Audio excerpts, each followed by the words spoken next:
Eddie Van Halen here, telling you, keep playing, man. Gotta keep playing. It's the only thing there is. Music, man. Keep playing. All right? I'm gonna come looking for you if you don't. What is that? What is happening? We don't work on time frames. We just go whenever we go.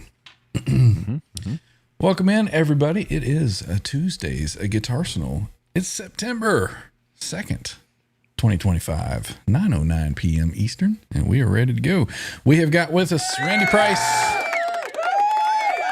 Jimmy the Nibbler, and John DeShane over there in the corner. What has been going on, guys? I've been out of sorts here for a while on vacation and off and checking in periodically during your shows. But how's things been going? Well, if you checked in Saturday, you'd know that everybody that was a guest on here played better than the fucking panel members. So, oh, Jimmy was fine. John and I weren't. I tell you what, I did check in, and every time I checked in, it seemed like Joe was playing. Joe had some tasty licks going on Saturday. That guy is a good player. He hit a couple of licks, and I was like, "Ooh, that's like a Knopfler lick. That sounded good." Yeah, that was awesome, man. And then Matty, we had to quote Quentin and tell him to settle down, Ingve, with his sweet test he pulled out. Yep, that was another one that I came in, and Matt was going like, Q came in and he didn't suck. It was good. Really nice, right on. Well, I'm glad that especially me, it was just broken hand night or something. Yeah. Well, I'm glad you guys held down the fort. Sounds like you had a good time. It was nice. We kept it pretty by invite only, and it was a different vibe. You know, it was a lot of playing. Yeah, cool. Well, I did notice that the views were way down, so everybody was pissed off they couldn't come on panel. Next week. It is what it is. We'll have a big party coming up this Saturday. Thank you, Jimmy. I just got that from you. Appreciate it. If you can read my horrible penmanship. Yep, I'll take a look at it. It's actually not bad, bro. What I'm speaking of is Jimmy has just sent me the list of who won what for the big giveaway. So my apologies. I have not sent anything out yet because I was getting out of town. I was rushed. Really forgot to do it, and I forgot to ask Jimmy who won what. I have all the emails from everybody that won with the address, but I didn't know who had what. So we'll get it out soon. It's free, so no complaining. So it'll be coming to you. So what is the topic for discussion tonight? I guess before we do that, we probably should get over here and say thank you to all of these channel members that we have. We do have channel membership available. If you would like to support the channel in that manner, we greatly appreciate it. There's a join button over there underneath the video or a link in the description for the vid tonight. So thank you to all that have supported and those that have gifted memberships and everybody that is supporting the channel. Big shout out. Thanks to everybody. It has been a great help. So thank you very, very much to all of our channel members. Big round of applause for all of the channel members. There we go. Lights, camera, action. Should we get over here to the chat and see who is here? Is this thing working? Hello? Is it? Yeah, there we go. All right, first one that I see is channel member Zach Thong is here saying hey to the crew. Good to see you, Zach. We've got channel member CMBR Cucumber is here. Good to see you, sir. Yostinator is in the house. Good to see Yost. We got E. coli saying howdy. Good to see you. What are we drinking? Well, I had a cup of coffee and now I'm drinking some diet soda. So I am all hopped up on caffeine and ready to go. Let's see. Kicking horse. Kicking horse. Hopped up on Timuron, great soda. You got that purple drink. Let's see. Did we say hey to Zach? I think we did. Again. Channel member Zach. Hey, Zach. Let's see. Channel member Darboard is here saying hey to the guys. Good to see you, Darren. Let's see. The one, the only, the official channel member Rob, Blackmore official, hanging out with us. Good to see you, sir. Channel member Chuck C saying what up, fellas. Good to see you, Chuck.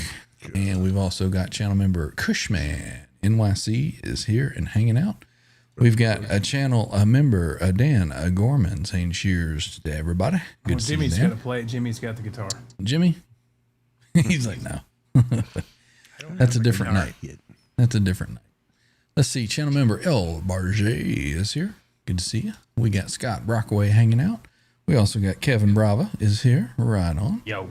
Channel member, panel member, crew member, Jimmy Biter in the chat and on panel there. Right on. Let's see. Who else do we have? Scrolling on down. We got Papa Blue once again. Always good to see Papa. Wayne McConnell hanging out, saying stuff to the peeps. Let's see. Who else? Rock Daddy is here with his standard howdy y'all. Good to see you, Rock Daddy.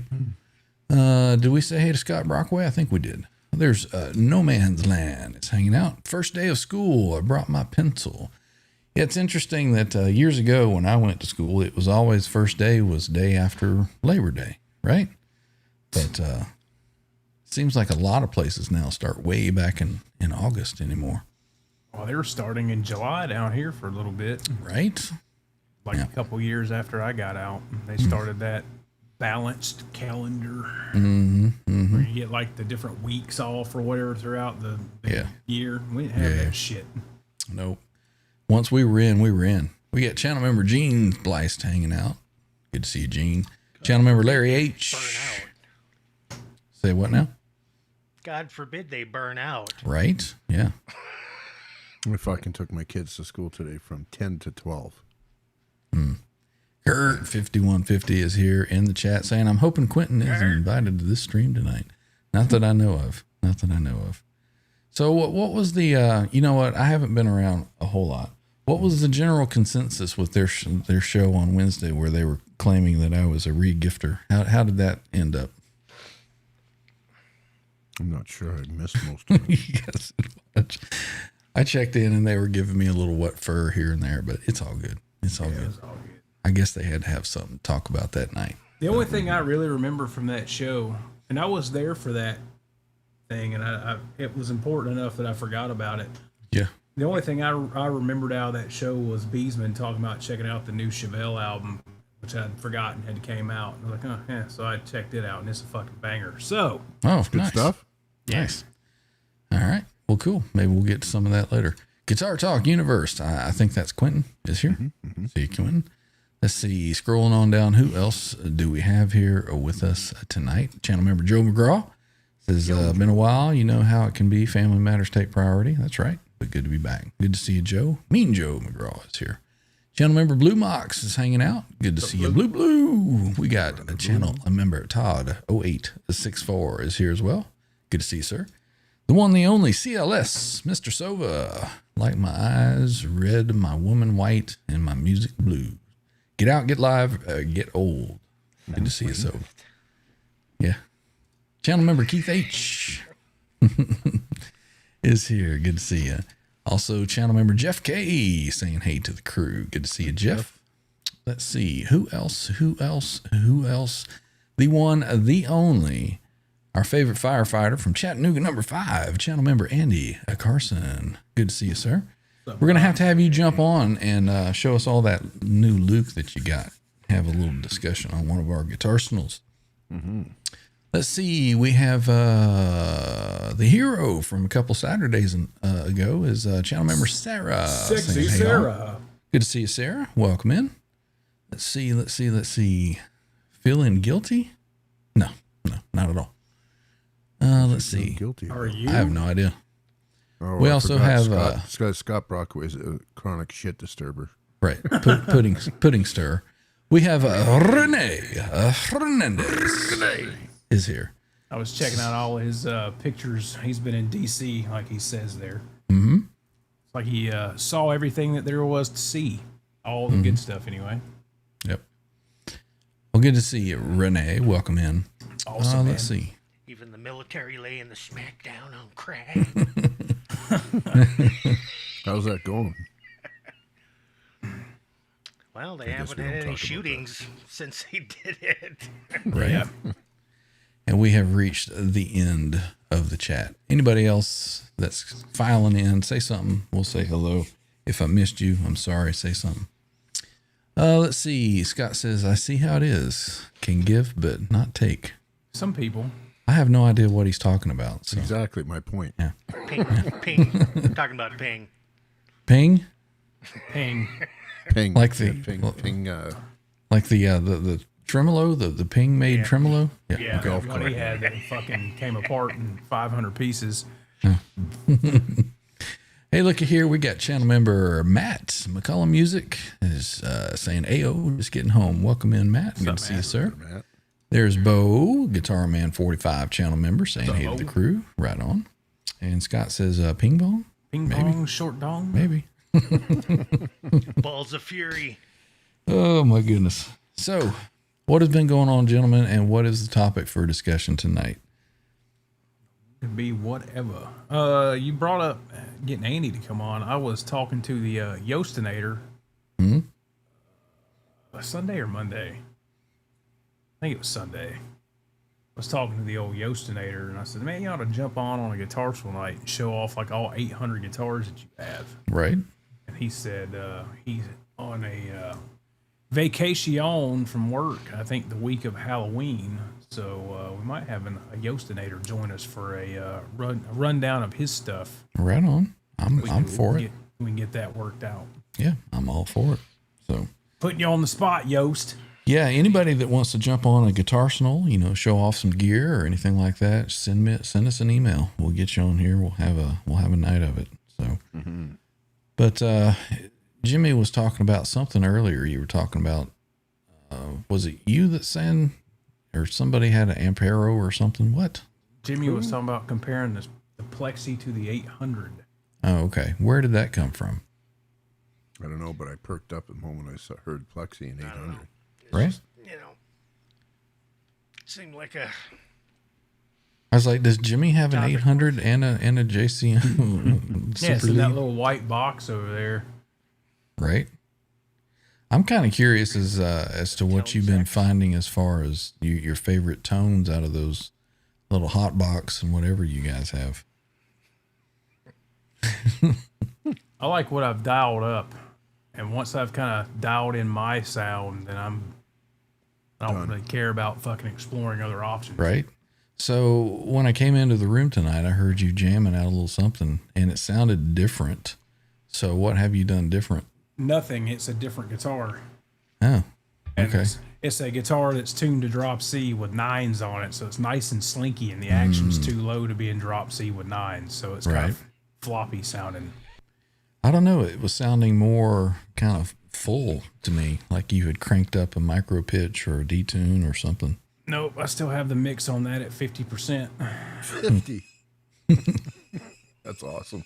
What do you mean 50? That's awesome. I'm at 20 when I use mine. Well, I've got it at 50 because 50% had the best spread. And if you get it higher than that, then it really, really starts sounding real balancy. I like the way you Tone-wise. got it, whatever it was with your new guitar, man. It just really comes out well. Jesus Yeah. Christ, Sarah. What do you do? What's all that squeaking you got going on there, John? Sounds like you got a hamster running. Every time you talk, there's a hamster running on his wheel behind you or something. Oh, you know what that is? Is it your That's dryer? That's the dryer. It's got a bearing that's gone. I Right. had the guy come in and he said it's just going to make noise, so use it until it dies. I thought it was Jimmy there doing like crickets or some shit. No, it was every time that you talked, you're obviously your whatever you call it. You're kicking out. Yeah, your gate's kicking out. I'll go It's coming through. close some doors so we don't have the. So what the repair guy says was he wasn't gonna fix it, or it wasn't worth fixing. He said it wasn't worth fixing. So just run it until you're ready to buy Yeah. a new one, basically. Now washers and dryers are disposable. Oh fuck yeah! We've been here 15 years. This will be our second set, Oh yeah. and they're $1,500 a piece. Yeah. I've got a 25-year-old Roper that just keeps on ticking. My in-laws Planned have obsolescence. they have washer and dryer that's like 30 odd years old. They don't make them like they used to. Scott says I'll have new guitars fixed up soonish. Right on. Let us know when you're ready. Cool. Let's see. Joe McGraw says pickup height and how it affects other pickups in sound and tone. That's a good topic. El Barget's got a new Kyber to show off. A great guitar. Very cool. You can always send some pictures too, and we'll put them up.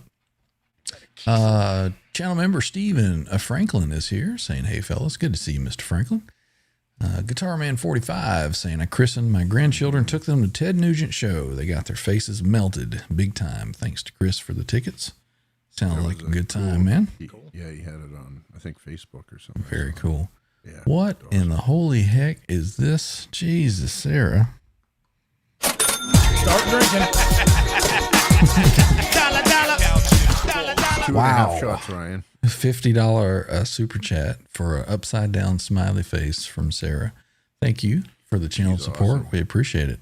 Yeah, tonight is not going to be a shot night. So it's a work night, school night. Yeah, absolutely. I do have to go to work tomorrow, so no getting me drunk tonight. But thank you. We appreciate the channel support. $50 for Saturday. Yes. And we'll get Trev to do it. Yeah. So she's already banked some, right? Thank you. Thank you very much. Sarah let's see. Absolutely.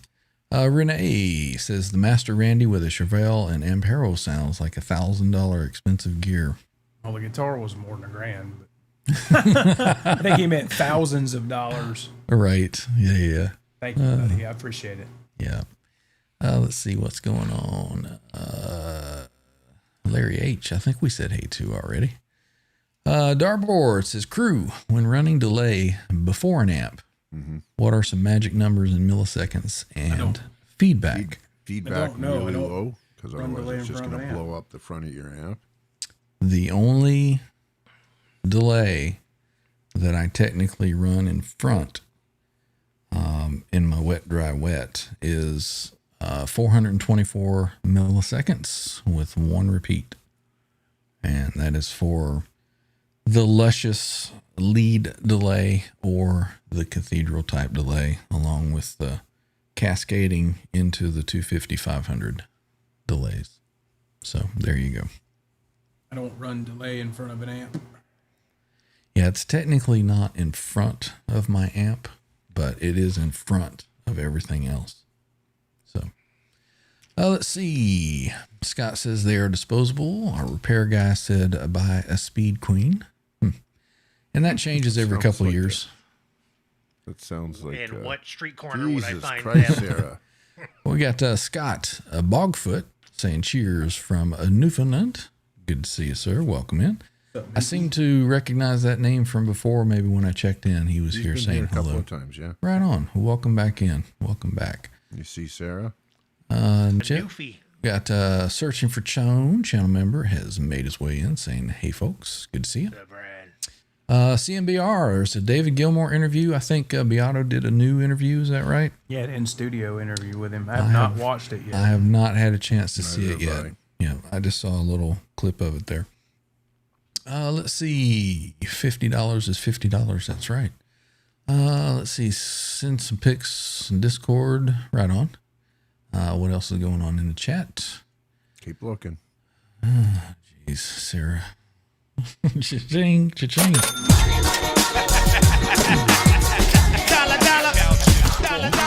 Another $50 super chat from Sarah. Sarah must be like some kind of millionaire somewhere. It's not for the alcohol. Well, thank you for whatever it is. For, Sarah, we love you and appreciate you. Love you a long time. Thank you. We appreciate it. We appreciate it. She must really enjoy the Saturday guitar playing. But awesome. Thank you, Sarah. Very, very much. Oh, shit. Let's see. CMBR says, I don't know. I was playing over his talking. Yeah, I'm going to have to check that out. Sammy Reynolds is here. Watched most of it. Pretty good interview. Right on. Good. There's Joe. We were talking about Joe earlier. Welcome in. He says, late join, watching some U.S. Open too, but figured I would say, hey, great jamming with you last weekend. That's what I was saying, man. I had some tasty licks when I was checking in that you were putting out. So right on. So I'll send you the link at 5:30 Pacific next Saturday, and you're welcome to come. Right on. Very cool. So there was an interesting question that Who was it that brought it up a minute ago? Was it, I forget who it was. Yes. Joe. He was talking about pickup height. Now, I know what it does to my rig, with a tube amp, but what do you find that it does with your modeling stuff with pickup height? And The same thing. yeah, Yeah, exact? and when you run the same bridge pickup or neck pickup, which I don't usually run the same neck pickups on everything, but most of them have the Air Norton S. Wait a minute, hold the phones. We've got channel member guitar or Greasy, a monkey, a guitarist is here. Attention, we have a cleanup of grease in aisle 11. Cleanup, greasy. Good to see you. Good to see you, Greasy. Welcome in. Let's It's funny see. you make the death metal singing mouth, but you really don't have to. Right. Because I do the death metal growl when I do it. Just makes it even. Makes it even double heavier. dead. Yeah. Yeah. Got Bradley Wood has just found his way in. Good to see you, Bradley. Welcome. We got 53,000 here. We've got No Man's Land saying, I was at Guitar Center yesterday. One Wolfgang standard in the store. They put a floating Floyd on it. Setup was horrible. Knobs were loose. Strings were literally a 1/4 inch from the fretboard. Almost every one of those Wolfgang standards I've ever picked up, the Floyd's been floating on them. Mm-hmm. I think they just slap those fuckers together and Well, say, okay. Yeah, there's no detune on it, so they're not concerned, about it being decked. And I think that it's, Not concerned when they are. they do it, just whatever, so. But anyway, you were talking about the pickup height and so forth on your modeling stuff and what you're finding. Well, I find it pretty much does the same as it does to an amp. I run the tone zone in pretty much everything. And, it's a big, beefy, low end, a lot of mids, chop, treble, fat Alnico 5 pickup. So I run it lower. What most people run their pickups, what they do, 2 millimeter, 3 millimeter under the strings, something like that. And you can do that fine if you're running a ceramic or maybe even an A2 or something. But A5s have a lot of low end and low mid presence, so they sound better. They're more articulate and cleaner if you run them lower. So I tend to run all my A5 pickups lower from the strings. So I've played, I think it's my black and green one. That tone zone's a little bit closer than any of the other ones, and it's definitely, I won't say muddier because it's only like a millimeter higher, but there's more low mid presence in that guitar with that pickup being closer to the strings than, say, this one, which this guitar is just beefy sounding anyway.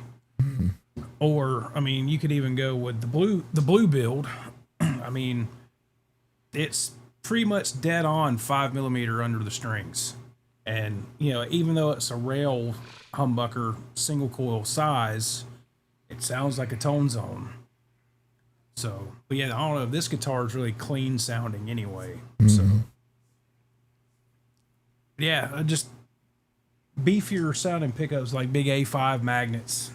I run them lower. A2's a little closer. Ceramics, you can jam those straight under the strings, So based on the magnet is where you're going. Pretty much. And at that point, I know where I usually set things, and then I just kind of tweak it to ear where they all are kind of in a, because no guitar sounds the same. Even with gobs of goop and gain, there's still nuances that are different. Yep. A bright guitar is a bright guitar. You put something to darken it up, it's still going to be brighter than, say, the one next to it or whatever. So I just tweak, I lower, angle, whatever, till it's what I like. But yeah, generally any of my A5 pickups, they're 5 millimeter or so under the strings. So are you raising and lowering to get closer to sound like all your other guitars, or to where it's right into the proper area of how that guitar should sound? I try to get them to where they're similar, and I might have some where the pickup's completely flat, and I may have some where the low end's higher, or some that the treble side's higher, or whatever. Just kind of where it all kind of hits the same. Yeah. whether it's through the modeler or an amp or the synergy stuff or whatever. Yeah. Well, I've certainly noticed on my guitars when I come in and I plug in different guitars, I'll notice that some of them, of course, are a little hotter. So my signal on the meters jump a little bit higher because of the hotter pickups. Yeah, and then, you usually run your neck pickup lower than your bridge pickup. The strings are going to be lower at that point, but you just set the neck pickup where there's not a volume drop, basically. Daniel Berry Sports Highlights has joined us. Welcome in. Happy Tuesday to you. Let's see. No Man's Land says, I bought a Petrucci instead. Very cool. Joe McGraw bought an EVH Wolfgang Stealth for a great deal and loves it. Very nice. Very nice. Speaking of EVH Wolfgang Stealths, I've got a Stealth USA model back there that's for sale if anybody is interested. Let's see. One? Huh? White I'd rather- one. Or no, I'd rather have the white one. The black one. Yeah. The black one sounds good, but the white one, It's darker. It's darker. the guitar. white one's a little more punchy. I'd say. I mean, it's not by like much. It's just got that little extra oomph to it on the white one. But the black one sounds great as well. But yeah, it is a darker sounding. Well, the guitar. black one also, when you played it, had pretty old and dead strings on it too. So if I did a string change, It doesn't matter. None of that shit matters. It's only the speaker. Yeah, exactly. Yep. Maddie says, find no real difference in tone, but definitely attack and volume between his different pickups, I guess, with heights. Let's see what else is going on. We've got a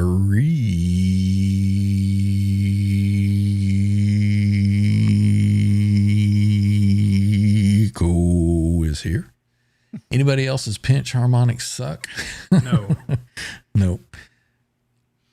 Now, speaking of harmonics, I have found that different guitars, just by themselves, have different harmonics that will jump off better than other guitars. And that was really interesting. I played a HP 2, I guess. It's the new PV. It looks just like the Wolfgang. Yeah. And that thing was phenomenal with like tapped harmonics on the strings. Even acoustically, just tapping them, it was like they were just jumping off of this guitar. So it's interesting to me that a lot of people say that, different tone woods don't make a difference and this and that. Yeah, it does. Like, Tonewood's the biggest myth ever created on the internet. well, it's like Jimmy says, you get a particular body mated with a particular neck and they just jive together, and you get great results out of it. Bradley Wood says, pole pieces flush, or do you tailor each one's height per a string? Adjust them all, but I'm a spaz. I actually I leave the E's where they're at, and then raise the D or the A and B a smidge, and then I stagger them basically to the radius, if I can. Well, there you go. I mean, does it really make that much of a difference to you? Can you hear it? Or is it just something you've always done? It's just something I've always done, so I've never really paid much attention to it if they're not. But I do it on every one of them, unless they're the rails or something like that. Right. But Yeah. Let's see. Joe says, I run my neck pickups intentionally lower so I can ride edge of breakup and go neck clean, bridge dirty. There you go. I keep them fuckers about even with the fretboard. That one's a smidge lower than the fretboard edge, but Let's see. Larry H is saying to Rico, you just need more thumb meat in it. thumb The meat. technical term. Yeah. You got plenty of thumb meat right here. He's talking about for his pinch harmonics. I know what he's saying. Yep. Let's see. Blue Mox tried adjusting pole pieces on humbuckers. I just could not tell a difference, even with clean sounds. Well, I guess a lot of that too really depends on what you're running through, So if you got a big, huge tube stack or something, you might hear different variances. more easily. Rico, what if I have ridiculously high action on my guitar? A bit harder, probably? Yes. You don't want the action just slammed, but you need it. I always say high. you want as low as you can go with a little bounce. That's typically what I'd look for on my action. Speaking of action, this guitar is going to get taken apart this weekend.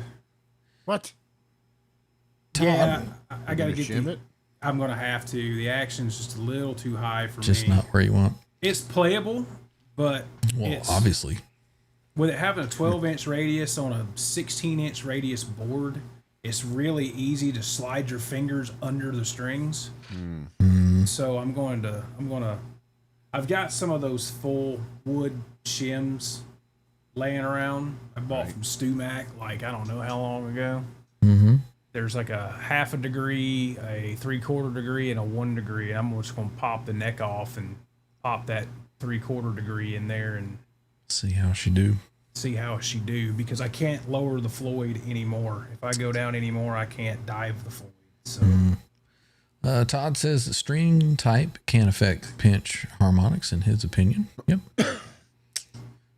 Scott says some guitars like being guitars and other guitars don't. So very true. Channel member Jade Guitars is here saying hey to the guys. Right on. Hey, brother, how are you? Kurt says I jive with Randy. Right on.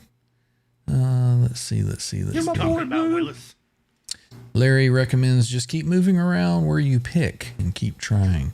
That is true. As you go up the string, you can get different harmonics, maybe one area better. Bless you, sir. thank you. Let's see. Zach says, well, I do know that on acoustic guitars, tone wood definitely matters on those. I think it matters on every guitar.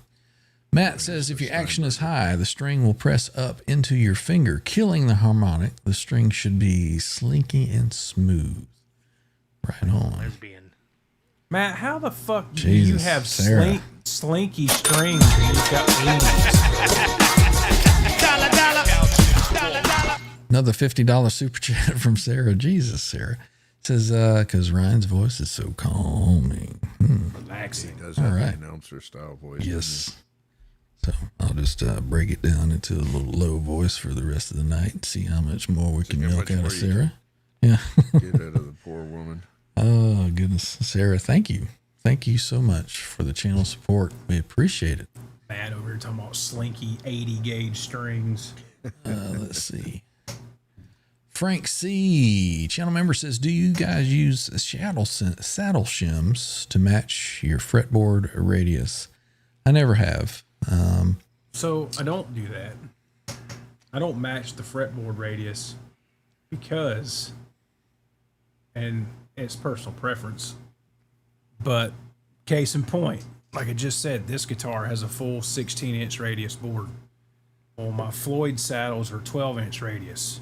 Having the 12 allows you to get under the strings better for bends. Now, I can get all the way under the strings, which I don't like, but if you, especially when you've got a board this flat, if I were to put 16-inch radius saddles or shim them or whatever, then it's going to play super flat, especially down here, and to me, it's going to be hard to do bends. And it may even choke out a little further up the neck, maybe. Nah, probably not on a 16-inch, but if you have like a 9.5 or something and radius to that. Yeah. Perhaps. It could just be because I'm used to playing a 12-inch radius Floyd on a compound radius board with 16 from the 12th fret down. But yeah, I've tried that. I did a 14-inch I had a 14-inch radius neck that I put 14-inch radius shallower saddles on, and I hated it. Took them right back off and put the 12-inch radius saddles on. Yeah. I've never done it on a Floyd. I do, however, do it on my Transtram guitars. Each one of those saddles is, individually adjustable. Yeah. And because, when you drop down to the basement, all those strings get slinky. So they need to be kind of at the proper radius. I did consider getting on Floyd's website and ordering some of their new saddles because you can get them in multiple different radii. But I did think about ordering some 14-inch radius saddles for this guitar, just to bring it down a little bit in the middle. Joe was talking about Angus Young's guitars and said that he was surprised that pickups were down to the deck. I did not know that. It's just it all depends how you play, right? Like mine pickups aren't close to the strings either, but it's more of that vintagey kind of like Joe Alba was saying, right? I find you have a lot more dynamics in your volume knob when they're down a little bit.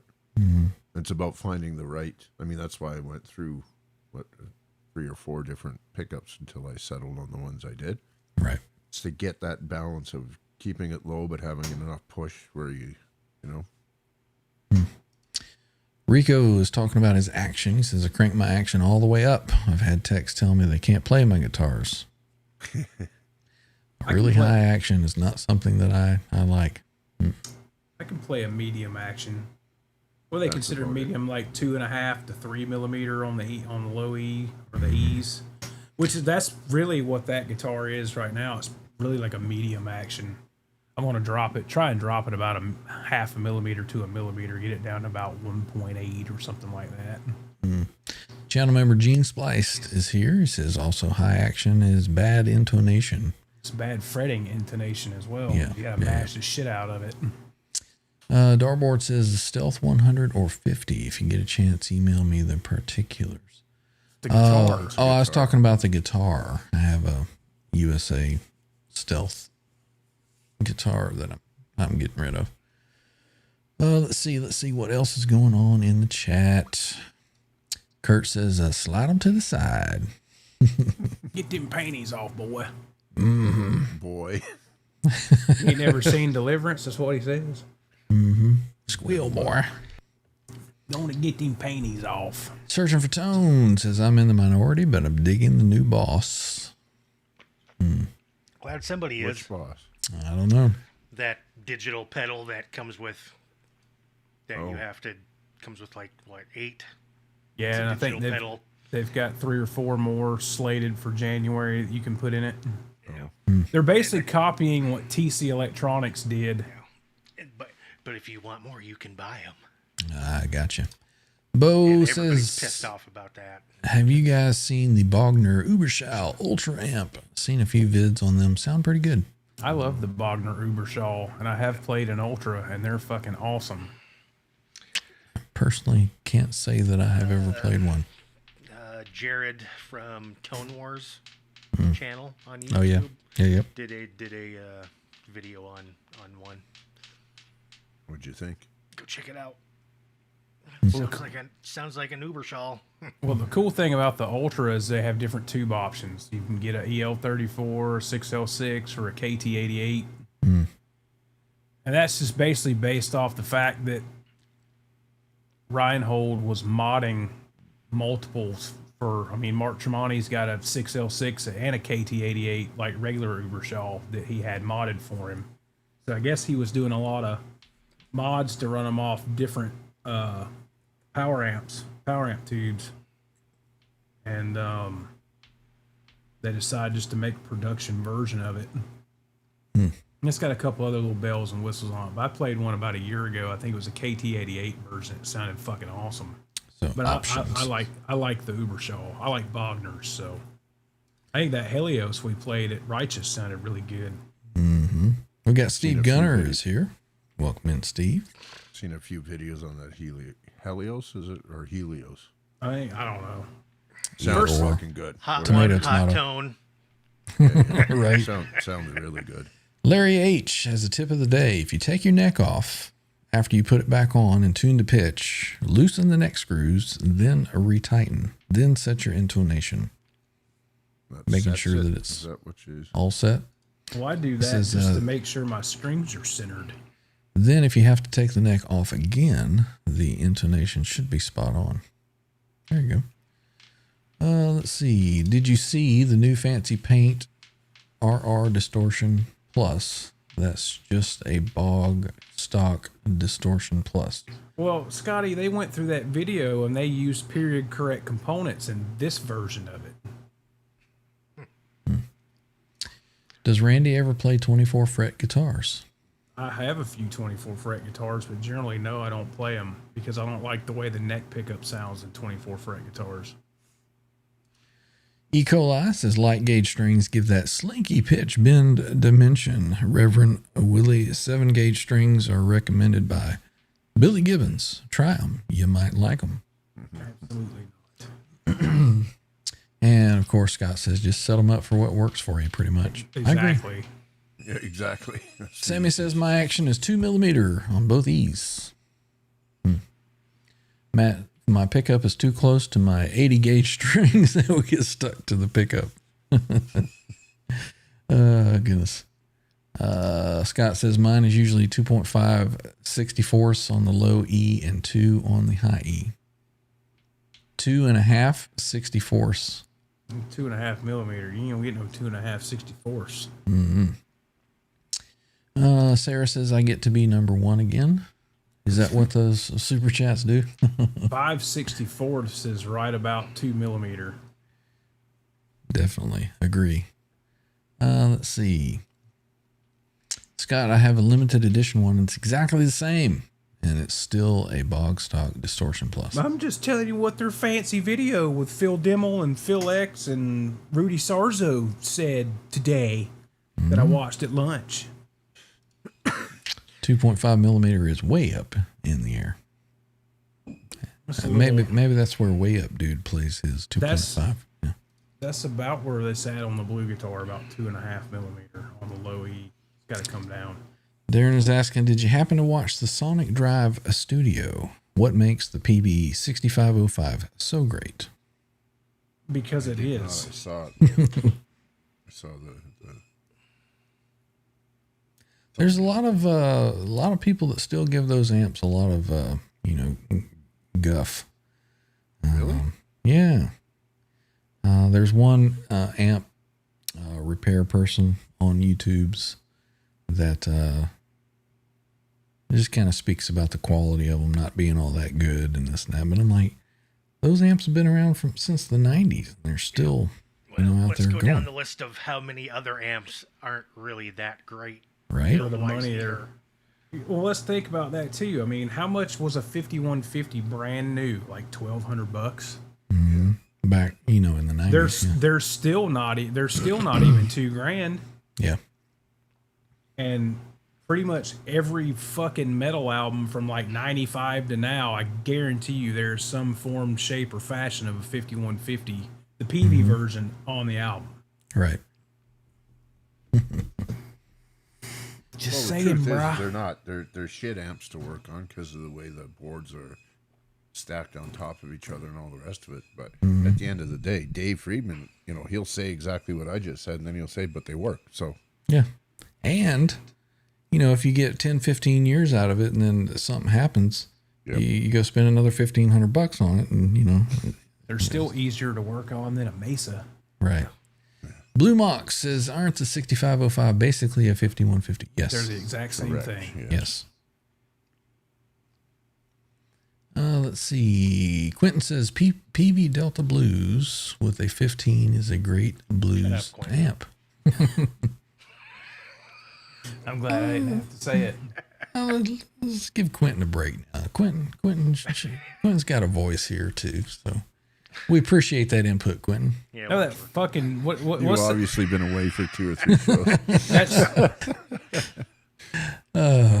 No, I've been told that I should be nicer to Quentin. So Quentin knows that we love him, though. He knows that we poke a little bit and he pokes back, and everybody laughs and has a good time.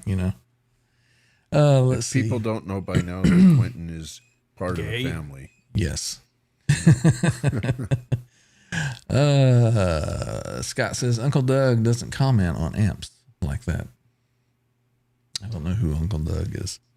another amp tech dude.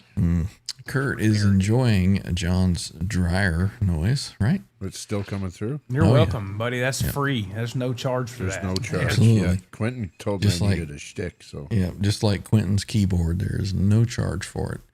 We all need to get us a CNC too, so we can, all get a little pull. Can you I gotta record say, your I own saw them sounds the for other- it? I saw them the other day doing that, and it's like, You know, that's probably the first original content I've seen. Right?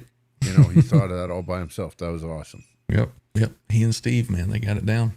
Yep. Let's see. Scott says probably Brad's guitar garage or Psionic, and they should know.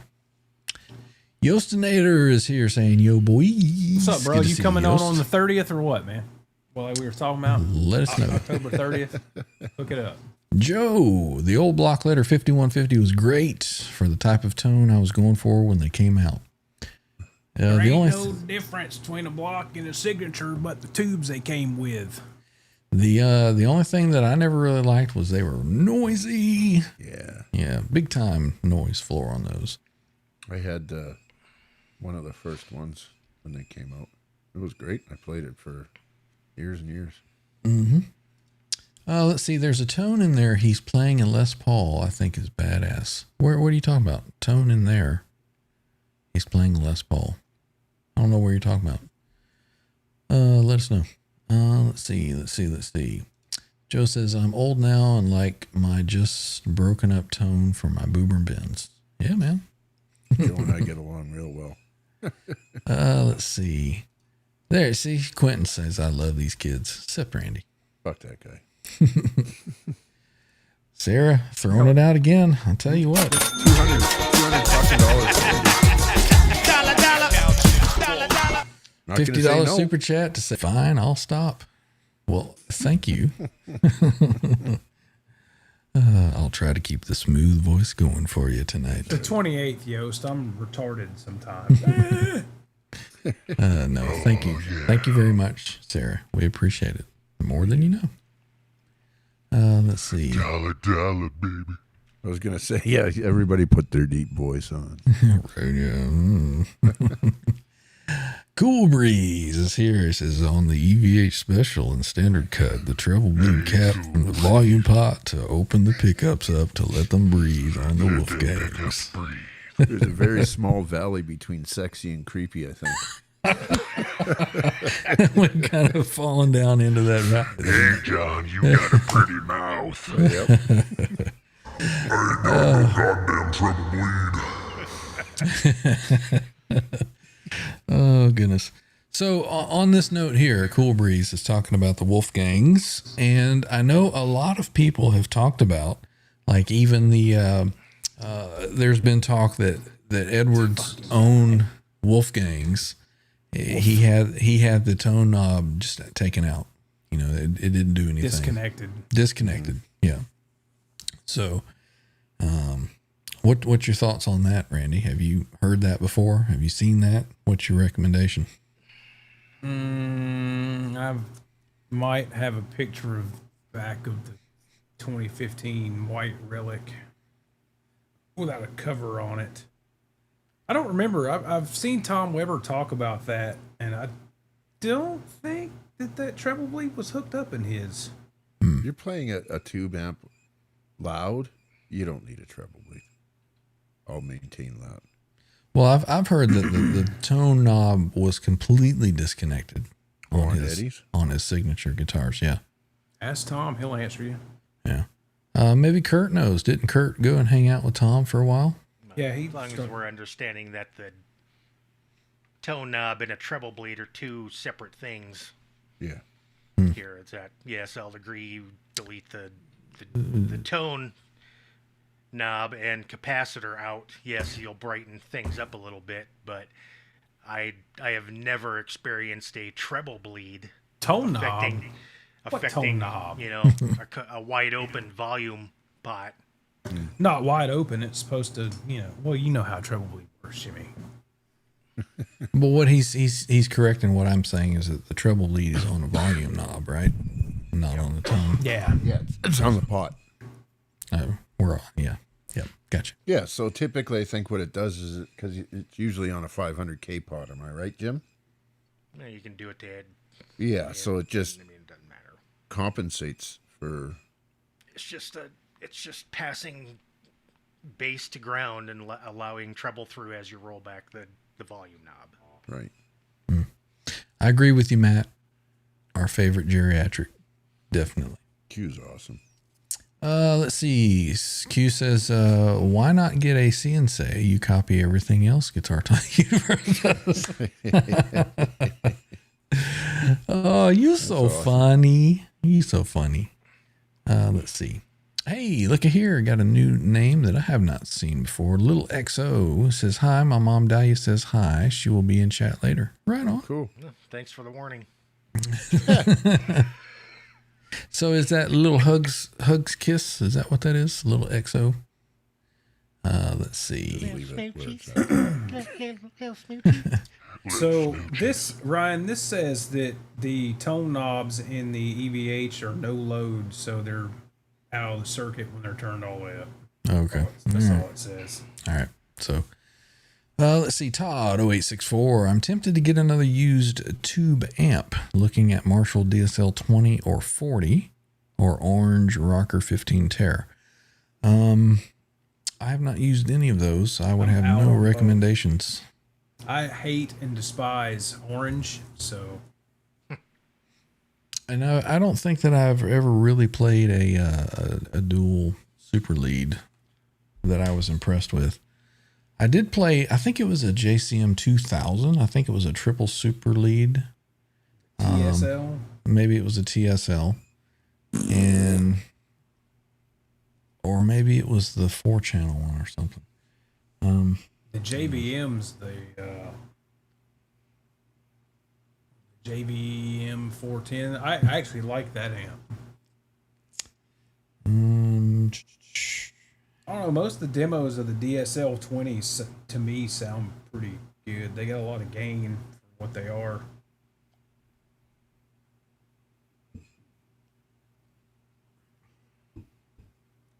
That's right, CMBR. Orange is shit. I'm just kidding. If they were shit, a million people wouldn't fucking play them. I don't like the sounds I get out of an Orange. I don't sound good playing through Orange amps. I've tried all 3 incarnations of the Rocker Verbs, and I've tried the the Dual Terror. And I tried the Jim Root one, the Tiny Terror, and they're not for me. So Darren was answering the question from earlier. He says there was a tone on the Sonic Drive studio video that he really, really dug. Oh. Gotcha. That dude can make stuff sound good, though. That's for sure. Jed? Yeah. Guitar Talk Universe, Randy was distracted by the text I just sent him. Did you send him a picture of your boobs? No, he sent me a picture of where he took a picture of his monitor of me flipping him off. Bro, you know you can just pull the stream up on your phone and just do a screenshot, and it's a hell of a lot cleaner looking, right? There you You go. can screen record the video, too. So Kurt says that Tom said that Ed's gear was pretty much stock, just like you would buy at a store. I'm pretty sure that some of the hardware was upgraded, like the locking screws and whatnot. It's probably titanium stuff. On the Black Stealth, yes. You can see it in the pictures of it from that article Guitar World did of his tour gear. I see right here. Other than hardware upgrades, FU tone stuff. Yep. The Black Stealth, like every screw on that thing was titanium. But if you look at the white tour relic, it looks like it has titanium blocks in it, and the posts appear to be titanium, and nothing else appears to be titanium. So KXM Rock says, get ahead first. I am looking hard at that new preamp that he's got. So I'm waiting to see how much that thing's going to cost. this rich bitch. Zach Thong, I know little XO. I hang out in another community that she hangs out in. Right Cool, on. man. Right on. Cucumber seems to enjoy the orange stuff. The orange. Joe likes to hear other people play the orange amps. Never bonded with one for his style. Scott says everything JCM 900 later I think sucks. There you go. KXM Rock Sunday. Dave Friedman said the Jose is bright and it's supposed to be. No thanks, not for me. I would say no and get a Friedman or a Sur amp. Cucumber thinks that we're all crazy. Cushman says the orange amps rock. Yeah, some people really get on with them. I'm the same with Randy. I've Oh, never jeez. really gotten along Sarah, with those things. geez, Yeah, what I the- know.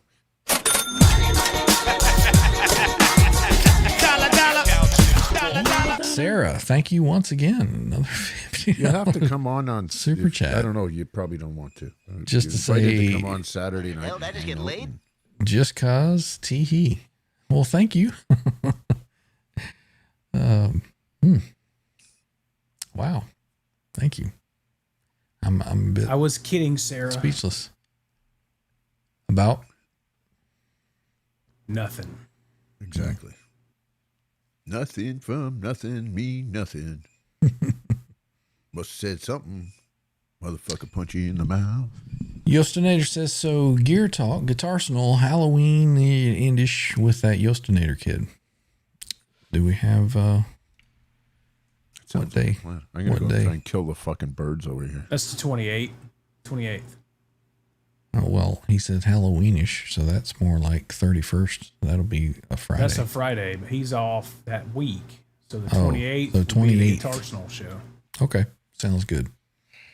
So we'll get that in the works. Let's see what else is going on. Scott says, can't say I ever liked an orange. Well, you know, I like a nice ripe orange if it's nice and cool and juicy. KXM Hot Rock, never bought into orange, but if you like them, it's all good. Larry H, what do you guys think of the JCM 800 2205 channel switching and reverb? Never used one. Wouldn't have an opinion. Does the 800 thing. You just got channel switching and reverb.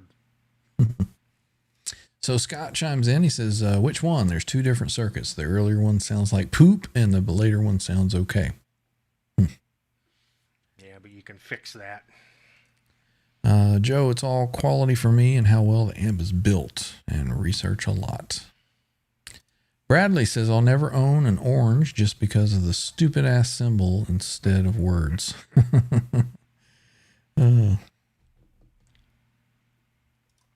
Yostinator is saying edition. Right. All right. So Halloween edition coming up that week with a Yost. Larry H, 1986. 86 version of a JCM 800. Diode clipping, just like the JCM 900, Scott says. Quentin, I use a Crate Blue Voodoo live. Go Randy. Quentin, when's the last time you've played live, like on a stage? I'm serious question. I'm curious. Let us know. Let's see. I used a 5152 live, Quentin, and a triple rectum fryer, Solo 100, Solo 150, whatever the fuck it is. Solo 100? 150 watts of way too loud.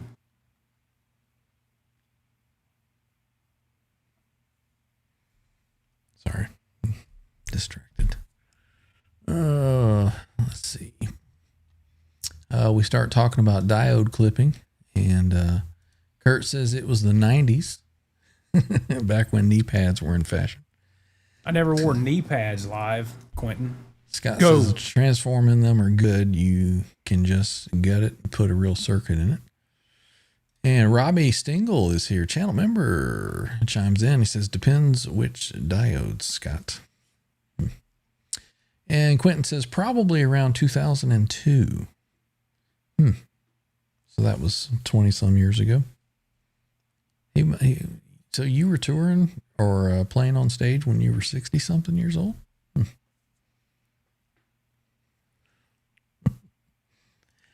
90s knee pads, Kurt.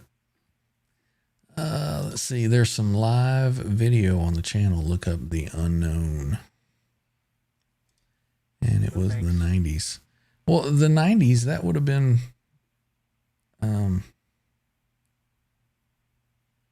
not 2002. If it was the 90s, right? Contradicting yourself. Yeah. His brain's all clouded up from too much Viagra and metformin. Yeah, I think so. Too many Virginia Slims.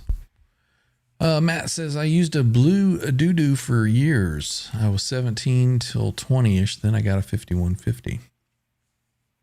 What was your first amp that you ever bought?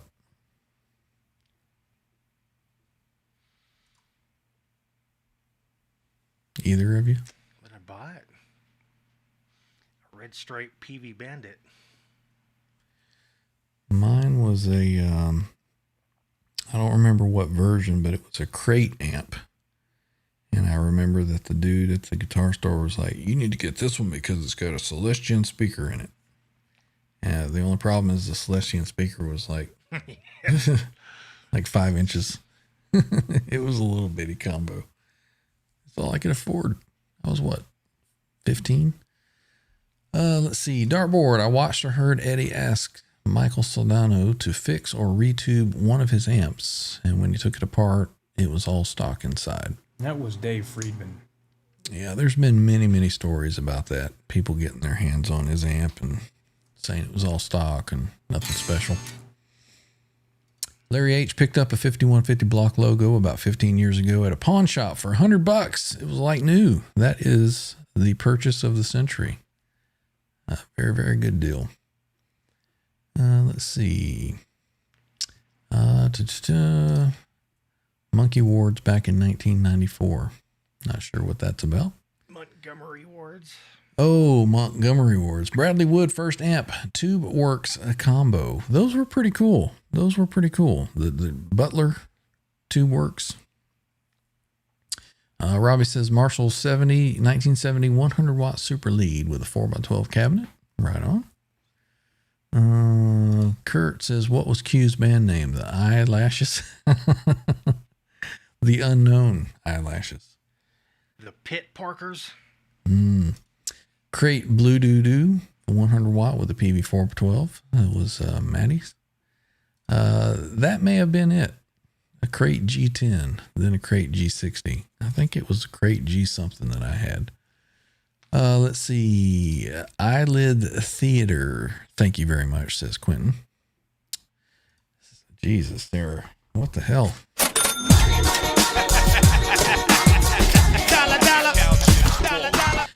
Sarah with another $50 super chat. One last one for real this time. I mean, I feel guilty about all this that you're sending in here, but thank you. We appreciate the channel support. And everybody, big, huge shout out. Thank you to Sarah. It's very, very awesome. Thank you. Let's see. Larry H. Someone gave me a broken 50 watt Blue Voodoo half stack. It's background decor. Let's see what else is going on. Sammy, first amp I ever bought was that horrible Gorilla. My brother had one of those. My oldest brother had one of those. That thing was awful, for sure. Let's see. Pretty soon there'll be enough money for everyone on the panel to get a new guitar. Blue Mox, wasn't Eddie's test run the amp fully cranked for a week or two? If it's still working, and go with that design. I think it was like overnight. He would let it feedback or something. That's the story, that we've all heard. Larry H., my first amp was a PV Rage, a small one. Rage 158. That was my first amp. Hey, you plug those things into a 412 and they actually sound good. Justin Eder says, wasn't the red Voodoo a Hagar? Yep. Let's see. KXM Rock is recommending to Sarah join the other channels in the community, like Under the Bus Network Wednesdays, tomorrow, same time, 6 p.m. But spend your money here. Right, yeah. Bo says Sarah can come over and check out all the gear. Yep, for sure.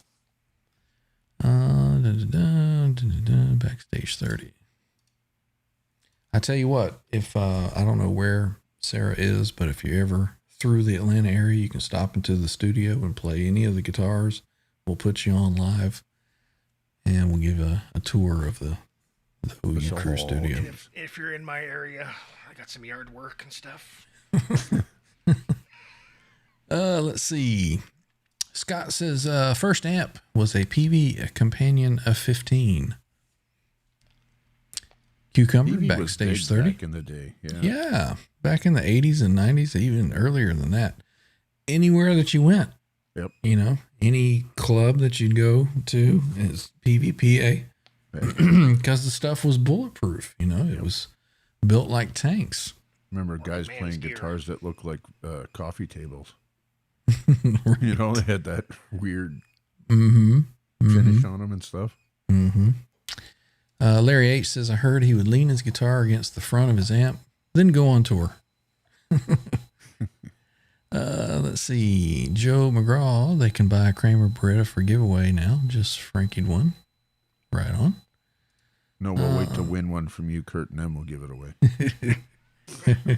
That was Joe saying that. Oh, Scott Brockway, PV Mark III bass head.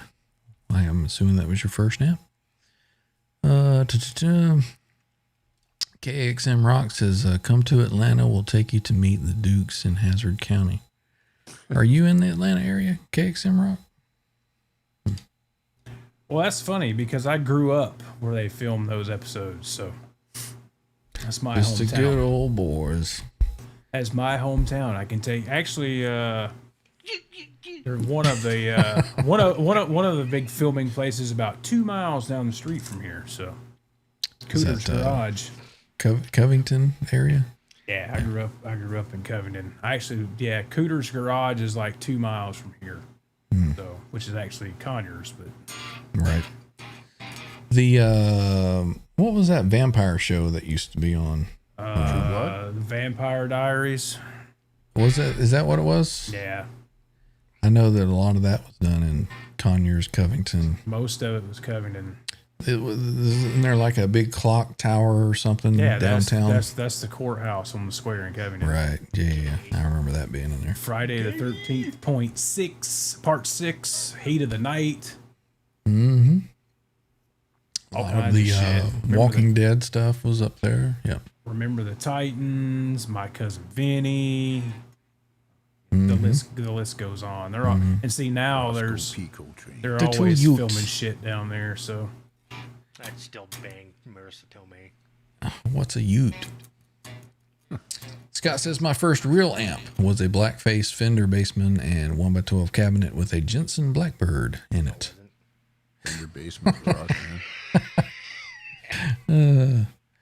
Let's see. Save the clock tower. Hazard County. Hazard, Georgia. Flash the Dog. Don't know what that means. Roscoe Pico Train. Yep, Boss Hog Man, all that. Let's see. Rob Blackmore says Back to the Future. I don't think that was filmed in Atlanta, was it? Yeah, I don't know. No, that was in California, wasn't it? Well, I would think so. I don't know. Blue Mox, still have my first real amp. PV Triumph 60-watt combo. Still don't like it. Oh, Flash was Roscoe's dog, says Scott. I did not know that. Basset Hound. I'll be right back, gentlemen. Carry on. The Wayward Sons.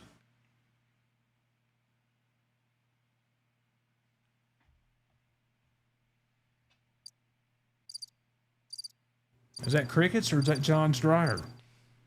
No, my dryer's quiet now. Enos.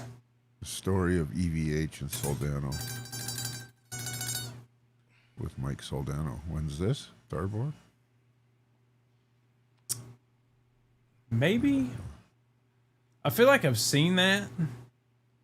I know the first time he ever met him was Eddie called him out of the blue on Valentine's Day of 1990 and drove down there and picked up an amp and took it back to the studio. And then he paid for it the next day. They ordered 2 more.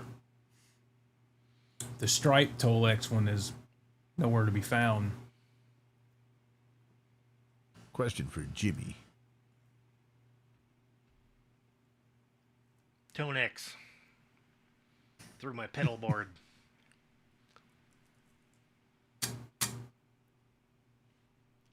Yeah, Scott, we know Eddie's Plexi had a 50K mid pot. It eliminates the crashing sound when you turn everything to 10. And that 50K mid pot was stock.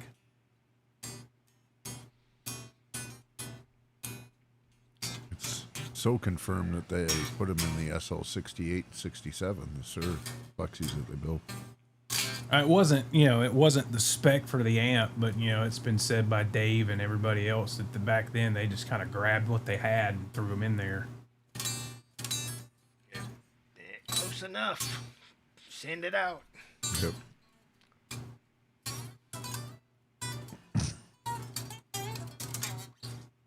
I just can't do that. I mean, I guess that's what that Bogner Helios is based off of. It's a hot rodded plexi. Mm-hmm. And, man, that thing is not as stiff as some of the other hot rod plexis I've played. And it would sound really fucking good with an SD1 in front of it. Mm-hmm. I mean, it gets pretty gainy, but you're not going to play metal on it without an overdrive. The one Bogner amp that I really liked was the Shiva. Yep. That's a good lead amp. Yeah. I think Mark Tremonti used a Shiva there for a while for his leads. Of course, he's used everything under the sun. Yeah. One of the only guys uses something like a Shiva for his leads, a Dumble for his cleans. Who? Mark. No, Mark uses Fenders for his cleans. He has used Dumbles, hasn't he? He collects Dumbles now. I think Paul Reed Smith turned him on to the Dumbles. Now he collects them. No, now he uses in the studio, he uses the Dumbles with an overdrive in front of it for his leads. Right. That's what actually his channel 2 on his MT100 head is kind of based on the overdrive Dumble sound, and then he just uses the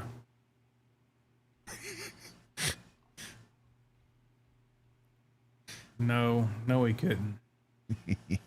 Ben Jones was from Conyers, so he was like the mayor here or some shit in the mid '80s or something.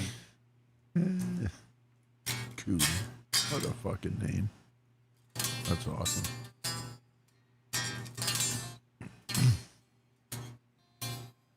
Scotty and busted out his original Stormtroopers of Death rig.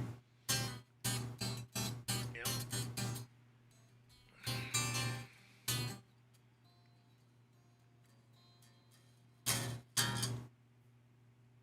Are you gonna do anything, Jim, with the your idea of the Plexi and 800 thing? Say again? You were talking earlier about Plexi versus 800. I'm assuming the Tone X thing. No, it was just, topic. I was just trying Musings. Yeah, topic of discussion.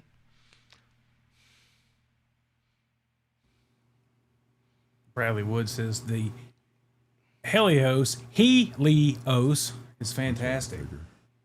Well, where I learned to say it from, the first time I ever saw one was Henrik Donhage was using one there for a while, and he says Helios, so he's like buddies with Reinhold, so there you go. I don't know. Hot tone, ho tone, hot one. JEL or gel. Right. Dumbles go for what, $100K or more. Crazy. Darren says, Randy and Jimmy, have you played your new setups around? No, I've played it right here. No. If I go to my friend's house to jam, I don't mess with that. I just take an actual amp and a cabinet, which might be anything from a PV Special 212 I made into a head to a PV Ultra 120 Plus or a PV XXL. Yeah, if I were to get into a gigging situation, I would probably use this for an effects processor. And I would still run an amp and cab, and then probably run DI to the front of house and have them mix it. If the sound guy's worth the fuck, knows what he's doing, which is kind of rare around here. It's rare everywhere. So they're hardcore about, oh God, why do you have a fucking amp? Oh my God, where's your fractal? unless you're playing a club like Masquerade or something like that. This is, an actual concert venue. Your little small club bars and shit, they're all about stage volume, not being loud, and they don't want to pay you shit. And it's funny, I don't know if you follow Tony Capolino on Instagram. He's another Atlanta guy. Mm-hmm. I talk to him quite frequently, and I actually need to get out and see his band one weekend. He's always playing on the fucking north side. But we were actually talking about that. He's like, why haven't you put another band together and all this stuff? I'm like, well, to be honest with you, see here, I've gotten lazy. I can go play the gig in the next room in my pajama pants. And I ain't got to load gear. I said that, and I said, dude, I'm not loading up, $10,000 worth of equipment to go make $200. Because none of these places want to pay. They want live music, they just don't want to fucking pay for it. Well, at least they still like live music up here. Right. And I said, you know how it is. Every time you show up somewhere, he's an amp guy, dude. He shows up with a Marshall and a 412 if he can get away with it, bare minimum 212, and he's got a pedal board and all that shit. And he showed 4 or 5 guitars, and he's like, no, I'm moving air. I'm still fighting the fight. Good for him. So he's always, dude, if you come out to a show, man, I'll let you fucking take my spot for a few tunes. I'm like, that would be real. Yeah, let me get up there and embarrass myself. Yeah, he'll be right over. I love jumping on with no rehearsal or anything. Mm-hmm. I'd do it. Foreign rig. I'd do it, but under protest. I do not have a VTM, Scott. I could have had a VTM 120 about 3 years ago. Found one at a pawn shop for $100 that worked. Should have bought it. Get beer money only. I'll give you a free bar tab and $100. It's like, dude, when I was playing in a 4-piece band for a 3-set bar show, our minimum was $1,500. But we would bring a crowd. If we played bigger gigs, it was more than that. But like our baseline, like if it was the first time we played a place and you're working something out there, it's like $1,000. And if we bring a crowd and you have us back, minimum $1,500. And we would always kind of base it afterwards how the manager or the owner or whoever reacted. If they were like really excited, like, yeah, we got to have you back. All right, $2,000, man. We did your first show for half price. And now, like I said, they want you to go play the fucking bowling alley, and here's $200 and $100 worth of free beer. No thanks. They never gave you a part of the door? That's if you wanted to do a cover charge, and then usually if they did a cover, it was $5, and they'd give you $2 of it. Right. I was gonna say, what would you do with a piece of a door? Exactly. I don't need that shit. Smash Quentin's windshield in. Right. Or use it as a McDonald's tray. Well, boys, it is hour and a half in, and I have to go back to work tomorrow for the first time in like a week and a half. That sucks for you. Yeah, it does. So I got to get to bed. Wrap her up. So I'm out of here unless you guys want to hang around. I'm good. We'll wrap her up. All right. Hey, let's say hey to channel member Ferd Burful. Brother Ferd, Man, how are you, man? it's been a minute. What's up, Good to Ferd? see you, sir. Right on. Right on. Welcome in, brother. Quentin, we got 8 to 1,400 a night, but clubs were big and big crowds. And, I'm talking 2008, 9, 10. And then, Give us 1,000 with 300 people brought to a bar. I guess y'all were talking about how much money you make on gigs. yeah, I was talking to Tony Capolino the other day about, he still gets out in gigs every other weekend or every weekend or two shows a week or whatever. He's like, dude, you need to put a band together and do it. I'm like, I don't want to haul $15,000 worth of shit for $200, bro. Right. Yeah. And then you get Split there between 5 guys. Right, and then you get there and they're like, where's your fractal? Yep. Right. No, I'm gonna bring the 5152 out of retirement for that. Mm-hmm.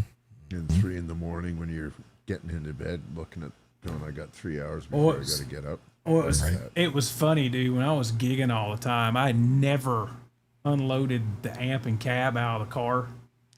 The guitars would come in the house, and the amp, cab, pedal board, rack, whatever, all that shit fucking stayed. Stayed out there. Screw it.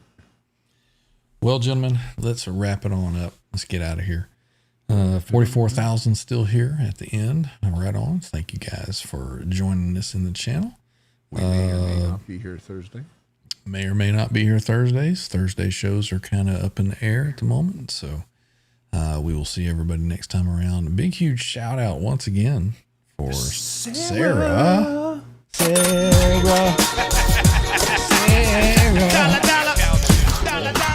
Thank you for all of your channel support tonight, Sarah. You have single-handedly saved the channel. One last quick question here, Darboard. What was your equipment when you played live? Basically exactly what I have right back there, except it was a TC Electronic G system that I used for the effects, but it was a wet, dry, wet setup. And instead of 4x12s on the end, it was 2x12s. So I had a 4x12 cabinet, 2x12 side speakers, but pretty much exactly what I got right there. So it was a lot of stuff to haul around for sure. So anyway, we are out of here. See everybody next time around. And until then, we just say later, auf Wiedersehen, bye. Until next time, hasta luego, right? See you later. And we're out of here. See ya.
Eddie Van Halen here, telling you, keep playing, man. Gotta keep playing. It's the only thing there is. Music, man. Keep playing. All right? I'm gonna come looking for you if you don't.